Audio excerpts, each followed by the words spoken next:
Salut Gianfranco, merci pour ton commentaire. Quelques précisions à ce sujet. Dans ce cas, nous parlons du deuxième pilier, certainement pas du troisième, car le troisième n'implique aucune obligation de la part de l'employeur.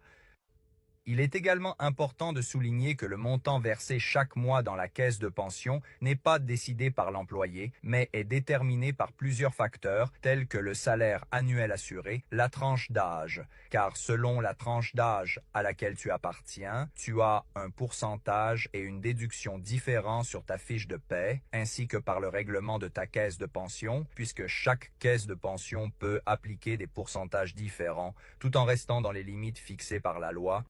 Si par exemple nous prenons un salaire de 70 000 francs par an, il faut d'abord soustraire la déduction de coordination qui équivaut à 25 725 francs. Dans ce cas, on obtient 44 275 francs de salaire assuré. Je fais également remarquer que, dans certains cas, l'employeur décide de ne pas appliquer la déduction de coordination et, dans ce cas, le salaire assuré correspond au salaire effectif. À ce stade, nous avons le salaire déterminant pour ensuite calculer toutes les déductions sur la fiche de paie, c'est-à-dire nos charges, nos versements dans le deuxième pilier. Ces versements vont alors varier en fonction de la tranche d'âge. Plus on avance en âge, plus le pourcentage de versement sera élevé.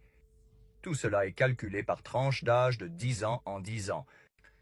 La somme obtenue, après avoir calculé le pourcentage, doit être répartie entre toi et ton employeur.